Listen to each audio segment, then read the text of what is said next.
there? Big game or something? Something. Coach, I'm sure you have heard of the national honor for Joseph Tugler. How much work has gone into What was it? the Lefty Driesell National Defensive Player of the Year? Yeah, I did hear. What kind of work has gone into that for him?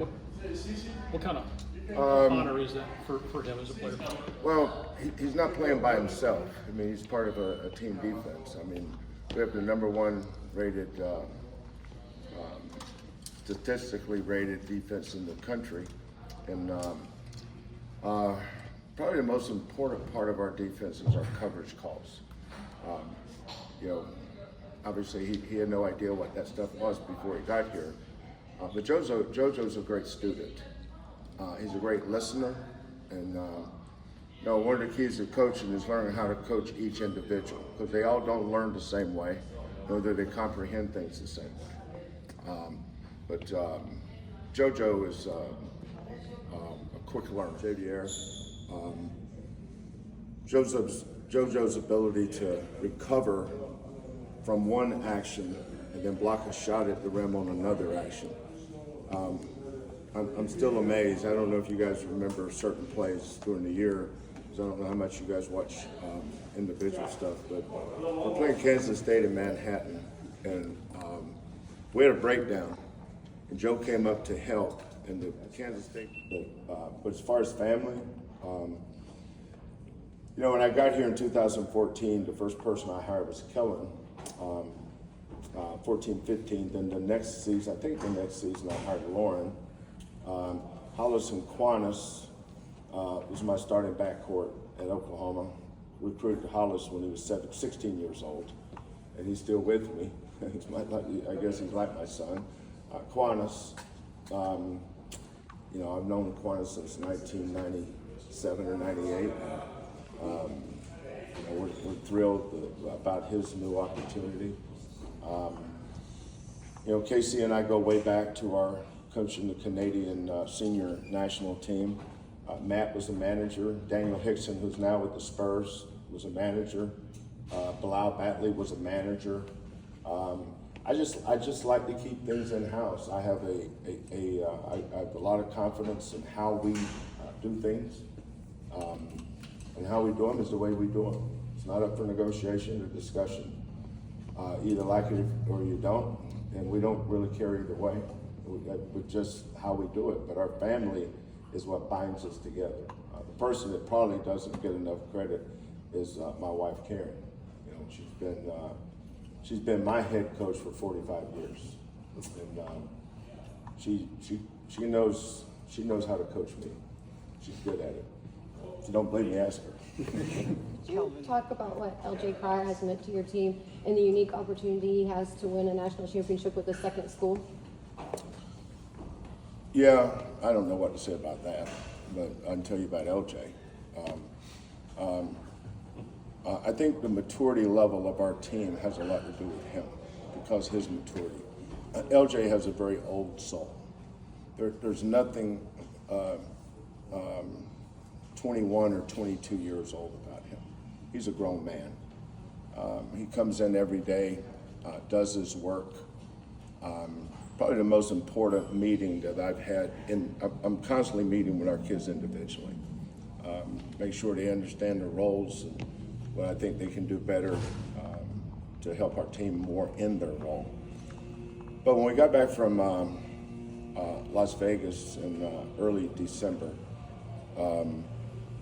I had to find a way to get LJ out of his comfort zone. You know, he can't. You know, if we're on a bus, LJ, you can't sit in the back with the players. You got to sit up there with the coaches. I mean that figuratively, not literally. I don't want him up there with me. You know? John Houston sits in that seat, and I sit in that seat. No, that's it. But he had to assume some leadership. And leadership means different things to different people. You know, there's certain words in basketball says nose surgery. When he broke his nose, he missed 21 days of practice. Xavier missed 21 days of practice, and we've been blessed so far with that. But we started off a little rocky with the injury thing. So I got that, and I wasn't worried about that. But I was worried about going forward. Losing the 3 games, that didn't matter to me. I'll let other people overreact to stuff that's really not that important at that time of the year. But going forward, though, I wasn't going to undersell the need that we needed a leader. I thought the guy that I was most disappointed probably in Vegas was J1 for a lot of reasons, and I told him. But the guy that I thought could step up and do more was L. Number one, he had everybody's respect. Everybody respects LJ. He doesn't take practices off. Once he had to learn how to handle our stuff here. But once he figured that out, you can tell basketball is important to him. But the importance of basketball is not the same to every kid. Don't think this kid loves it like this kid. They don't.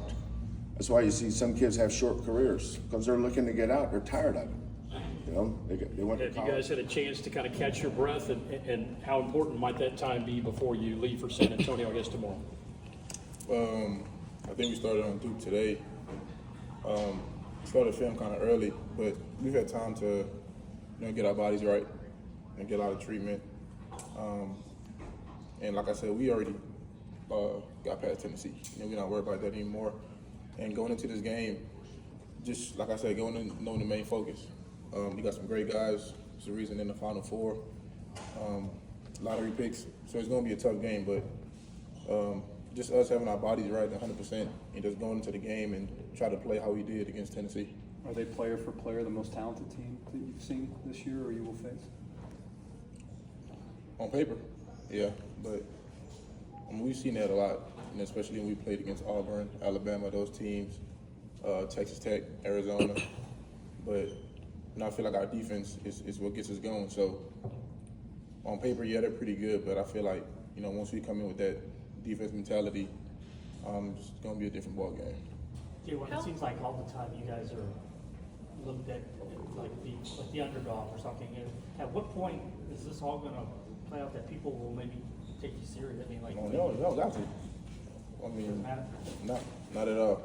I mean, we're probably not the big name school or whatever. We're just Houston in third ward, so we probably don't get the respect that we need. But I think that's something that puts a fire under us and us keeping the chip on our shoulder. So going into these games, I guess being the underdogs, we'll take it. We ain't running from it. How much is family a theme to this program? Oh, it's big time.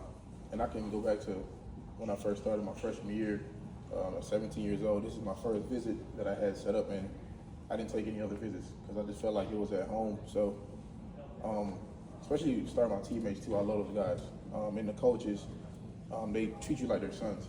So when you have a environment and you have people that love you, you always got to keep it close. So this journey started back in June. We've been on this path for a long time, and now we got to the last week of college. So it means a lot to me and to those guys. You guys have the shortest road trip by far of the 4 teams. Are you expecting a home court advantage, a crowd size advantage, and does that matter to you? I feel like it do matter, because most teams feed off home energy, but we just try to focus on us. The crowd's gonna be there, which is a great thing, but going in, we try not to lean on that too much. We try to stay together and don't forget where we came from and where it all started. So especially when we played in the Big 12, being on the road, we know how crazy it can get. So being at home is kind of a little comforting, but just going into the game with a different edge and just trying to win. As you mentioned, you've seen a lot of really talented players over the years, but you watch them on film. How special is this group of players? He's pretty good. I mean, projected #1 pick for a reason. He does everything. I think he leads them in points, assists, rebounds, steals, basically every category. So we definitely respect Duke, and everybody that we play against. But we have a lot more confidence in ourselves too, knowing that it don't matter who we play, we're gonna make the other team uncomfortable as much as we can. So kudos to them and their team and players that they got. But I feel like our players can match up with them as well. How, this team's focus, this particular group, focus and maturity, how do you think that will help with all the hoopla on the Final Four? And is this the most mature focused team you've been a part of? Yeah, especially with LJ, he's been to the Final Four. He's won a national championship, so he's been here before. I've been in the tournament before, and Emanuel been in the tournament. JoJo, Terrence, those guys have been there before. And the only person I don't think ever made it was the freshman in Milos. But you can see right now, he's comfortable, in his role, and he's been playing great. So I feel like just us being here multiple times, especially me, I know how hard it is to win a game. You can look at the Purdue game. The game could have went anyway, but having guys that's been there before, not really that much pressure. To be in the Final Four and still be a little underrated. How do you look at that? I don't look at it anyway. I didn't know that until now. They can pick whoever they want. Everyone got an opinion. Everybody got a choice, so that's up to them. Another thing that a lot of people are talking about is your chance to be the first guy to win a national championship with two different teams. Can you just discuss that opportunity and how unique it would be? It's definitely unique. It'll be a blessing to be able to do that, but we got to take it one game at a time. We got one more game. It's a blessing that I'm here right now, and then I think it's a great opportunity to be able to do it with this team and for the city that I'm from. So, yeah. The players on this team and coaches' family on the staff, how much is family a theme for this program? It's a big thing. We spend a lot of time together. When I first got here, I'm like, dang, we spend too much time together. We come here in the morning and we're passionate about what we do, and we have a great fan base. And with it being the Final Four in Texas, I think they definitely gonna be loud and show out for us. And it's important to me. I like feeling the love and support, and momentum is big in these type of games. So, hopefully we have a great turnout. How will the focus and maturity of this particular team that comes with, Final Fours? You've seen it. With the Final Four, I feel like that's what comes with it, and we got a lot of guys that understand. With us being there, it's going to be a lot more attention, a lot more things going on around you, but you just got to stay laser focused on the main thing, which is to go out there and win the game. So, Emanuel, how do you think this team's maturity and focus will help on this kind of stage with all the hoopla and everything that sort of comes with it?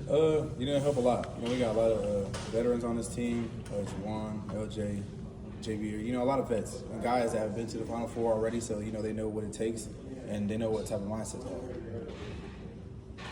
With all of the family on staff and and the players on this team, former players, how much is family a theme for this program?